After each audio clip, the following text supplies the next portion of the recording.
ngiye numva ari ngiyewe tu nyine wenda turirimba kimwe. wowe iyo utegera indirimbo uretse kumva wenda ngo abantu bumva ibitandukanye, wowe iyo utegereye indirimbo ukumva n'iyawe wumva amajwi atenda gusa? Ewana, harimo relationship. By the way, he is my uncle.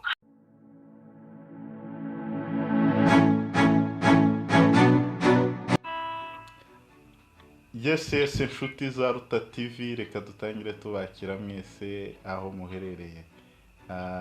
Aho bwije tubifurije ijoro ryiza, aho bukeye tubifurije ndetse umunsi mwiza. Hari abantu wenda bashobora kuba ari ubwa mbere bageze hano, reka tugusabe kugira ngo uduhe subscribe. Nawe usanzwe warabikoze kera, reka tuguheze ikaze. Wegere hano rero tugiye gukora ibintu bimeze fresh, bimeze neza. Uyu munsi twatumiye umuhanzi Response, umuhanzi witwa Response niwe twatumiye rero ku buhagije. Response, reka dutangire yakira abantu wenda mu kiganiro mwumve kuko yahageze nawe. Available ndahari cyane Response. Amazina nitwa Mutegetsi Response. Amazina nkoresha ku muziki website cyangwa se YouTube channel ni Mutegetsi Response official. Ibindi mani duhana umugisha ndirimba gospel music. Iyo ni gitari iri iruhande rwawe? Nukuvuga ibiriho iruhande rwawe biri hafi yawe? Music is life, urabyumva nawe kabisa. Mba mfite umuziki ko numva kabisa ari ibidasanzwe bro, kuko abahungu benshi nzi baririmba, sinzi ko abenshi baba bafite wenda za gitari bazicaranye muri ubwo buryo. Ni bisanzwe ndakeka. Ndumva byarakwinjiye kabisa. Hanyuma umeze ute se? Urakomeye? Umeze fresh? Meze neza ndashima Imana rwose, nta kibazo, ntari wasi kabisa. Abantu benshi bicara bavuga ngo urasa na Mbonyi kandi ngo uririmba nka Israelmbonyi. Ubundi se hari isano ufitanye? Mbonyi se muravukana? Nabonye ubushize harimo wavuze ngo Mbonyi ngo murumuna wa Mbonyi. Muri comment section nyinshi nkunda kuzibona ngo ndabenshi mu Cyongereza bo mu bindi bihugu maybe biriya byo hanze ari ngiyewe tu nyine wenda umwana ufite impano turirimba kimwe ngo voice ngo rimeze ngo nk'umuntu ngo tutavuzeho hariya hirya ngahita mbyumva ko nta kindi bamenyesheje ari Israel. Indirimbo ukumva niyawe wumva amajwi atenda, ariko nawe urabyemera yuko iyo uririmba harimo relationship. By the way, he is my uncle. Israelmbonyi ni umuyomba wanjye, gusa nyine simba nshaka cyane kuvuga kuri relationship itandukanye ariko ni umuyomba wa Israelmbonyi. Ntabwo bishoboka kuba wenda hari abantu benshi bagira impano zo kwigana abantu mu majwi yabo. Ntabwo bishobora kuba wenda ubikora umwigana ushaka gukoresha ijwi ryawe ariko atari iryo jwi ryawe, ufite irindi ryawe tutazi. Wapi kabisa, iryo ni ryo jwi ryanjye. Rimwe twari muri practice ahantu barambwira ati wazaza uririmba nkawe ukareka kuririmba nka Israelmbonyi. Ndavuga ati ntago byashoboka, ni njyewe ndirimba nkanjye. Noneho rimwe tugiye kuririmba, hari indirimbo imwe nakoresheje mu kuramya yindi ndirimbo itari ya Israelmbonyi. Bahita bavuga ngo iyi ndirimbo ngo ni ya ministeri imwe, ngo ariko ngo wayiririmbye ngo twumva ni nka Mbonyi uri kwiririmba. Numva n'ibindi ni nk'ibindi bintu kabisa. Ubu se ntabwo uravuga ati reka nshake inamba ya Mbonyi wenda tube twatangira kuvugana nawe, kubera ko Mbonyi impano yiwe urumva impano afite n'ijwi ryiwe, kandi nawe iryo jwi nyine nawe urumva abantu bafite uburyo bagukunze kimwe, bakeya bakubona bagukunda kimwe nawe. nta mwana ufite nyina mbonyi so kuba mwana ewana ni ukuri abantu bo bashobora nyine kuba bumva byaba nkabona indi connection n'indi wenda tukarimbana na mbonyi ariko you never know nawe yanshaka nta ubizi ashobora kunshaka kuruta uko njye namushaka ese ngewe kuragira ngo ukore izina se hari ibirenze birimo wowe urumva yuko agomba kugushaka nawe yanshaka ndakeka ariko we ntabwo ufite kumushaka oya bibaye ngombwa twahura nta birenze kabisa ariko nyine nawe ni umuntu nk'abandi nta birenze tu ninde muririmbyi wumva ukunda uririmba gospel cyane abantu barahari cyane gusa mbonye arabarusha amanota yo gukundwa no mu busanzwe niwe role model wanjye kabisa ushobora kutwikirizamo akaririmbo kamwe kugira ngo abantu badukurikiranye bumve neza ryajwi yuko atari ibintu wenda byo kuvuga nabo bibumvira kuririmba se nta birenze nabikora rwose nta birenze kabisa bakeka nabikora turirimbira akaririmbo kamwe ka Israelmbonyi nurangiza uzi kundirimbira ka karirimbo kawe ka makanika ese ubwo akaririmbo postinze hataraca n'iminota ingahe ukamenye cyane yawe ndayikurikirana cyane ni ukuvuga urakantu ushizeho buke kaba kangeze none se n'iminota 5 nticiyeho postinze uyibonye gute ntabwo none se indirimbo ifite iminota ingahe irabashizeho ifite iminota ngira ngo ni umunota umwe muri iyo minota 5 urumva ko nayireje umunota umwe mfite nguhamagara sawa nta kibazo nabikora ndaririmba akantu gato cyane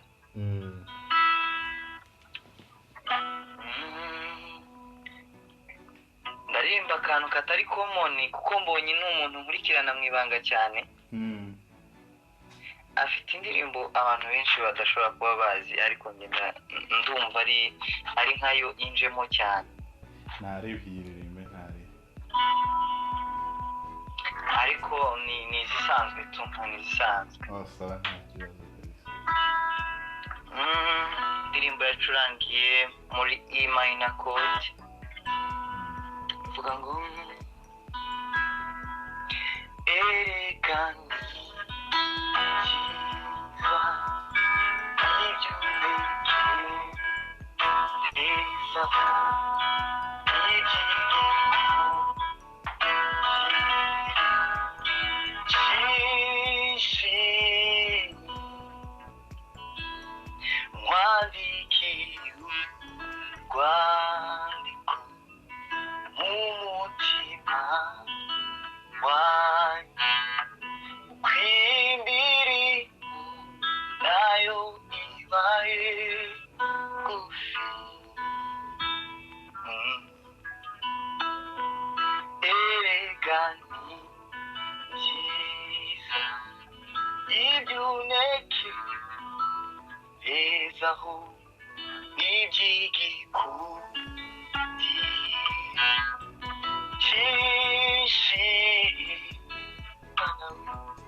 murakoze cyane ubu abantu bose bazi Israelmbonyi barumva ko atari we twatumiye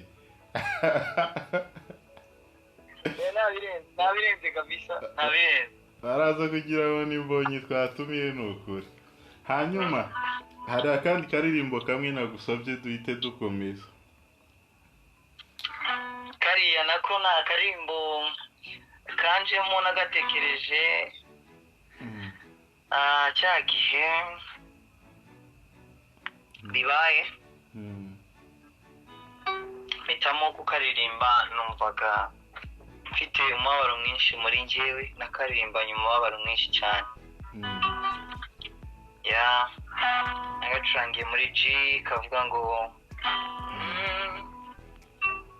akani kawe iruhukire wari akani kawe iruhukire wari urengewe nimuhumure tuzomubona akani kawe iruhukire wari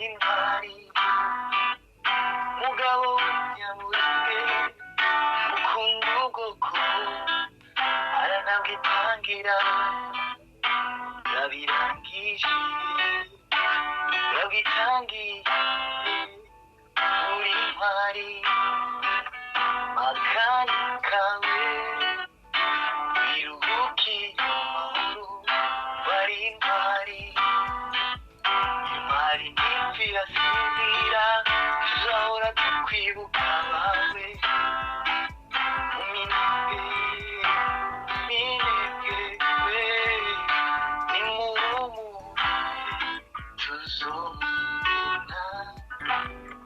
ibyo birahagije ndakeka iyo ndirimbo yamfashije kabisa kuva maze kuyibona yamfashije mvuga ati reka mpamagara uyu mutipe kabisa iyo ndirimbo yamfashije bya hatari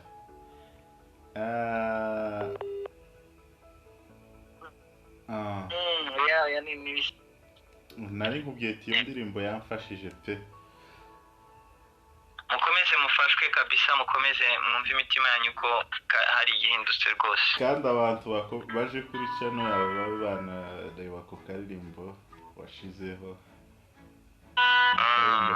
ariko bro waza gakora n'indirimbo nawe hari ribisi urabona to bishobora ni karibu cyane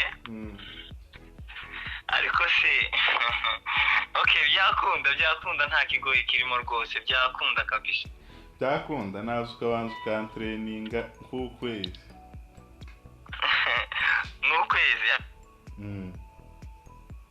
mwinshi cyane mu bintu urabikora hanyuma ziriya ndirimbo nabonye kuri YouTube yawe ni izawe cyangwa ugenda usubiramo zimwe z'abandi oya harimo indirimbo zanjye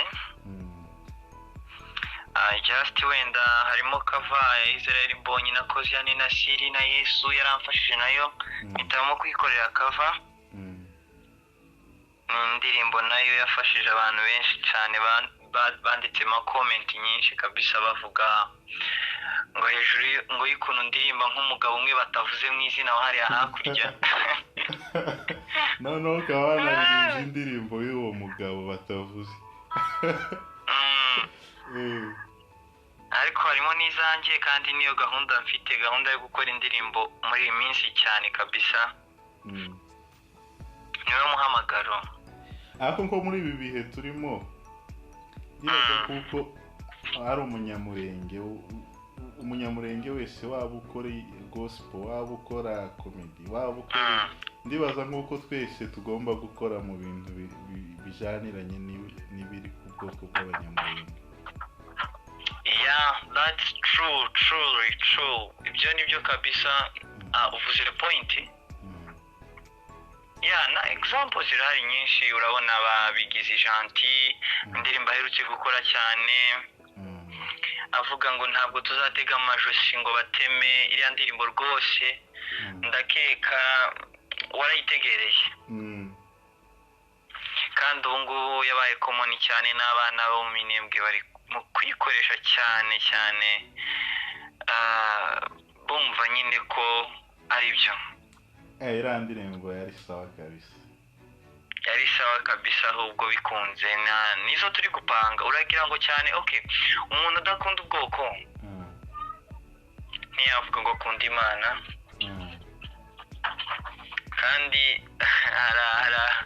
hari abantu tutavuze badakunda ubwoko,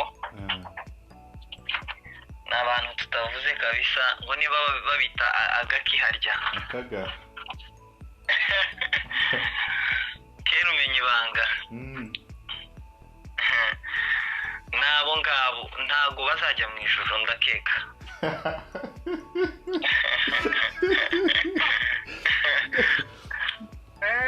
ntago baje mu ijuru baragambaniye ubwoko. Reka ntibibaho ntibikanabaho. Urumva byashoboka se? ahangaha ntibizashoboka, niko kuvuga ngo satani agiye mu ijuru. urumva byashoboka? Very impossible. ntibyashoboka kweri. oya icyo nyine nanjye nasabisha mwebwe abahanzi, none abahanzi mufitemo ubunebwe muri iyi minsi bwo gukora ibintu bijyanye n'iwacu. umuhanzi navuga uri kubikora neza kandi nashimira cyane ni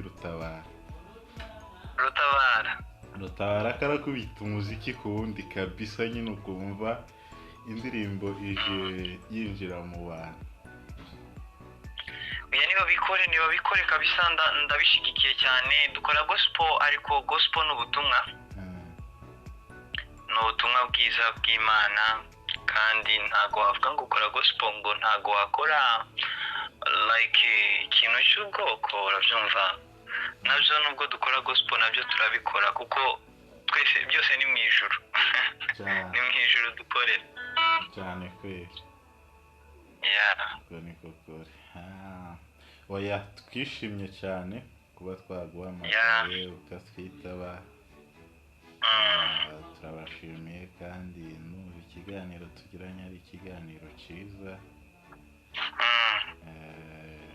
ijambo rimwe wenda wagezeho abagenzi baba abahanzi tuhite tugana ku musozo. murakoze cyane. Imana ibaha umugisha. ijambo nababwira abahanzi bagenzi banjye ni ugukomeza umurimo kandi batiyibagije inama Rutazunguzwa amaze kuduha yo kugira ngo mu byo dukora byose ntidusiga ubwoko inyuma. kabisa babikore, nanjye ikurikira niyo kabisa, niyo indirimbo ikurikira niyo kabisa, kandi turabikunda n'umutima wacu wose. iyo ndirimbo kabisa turayitegereje pe. Sabro wakoze cyane. ikindi tutibagiwe kubwira abafollowers baze kudufollowinga kuri YouTube channel yacu yindi Mfite, amazina nkoresha ni Mutegetsi Response Official. baze gusubscribinga na share n'amakomenti batubwira ibyo dukora cyangwa se ibyo duhindura cyane. inama zirakenewe z'abadukurikirana. Imana ibamere umugisha, ndabakunda cyane. urakoze papa wanjye.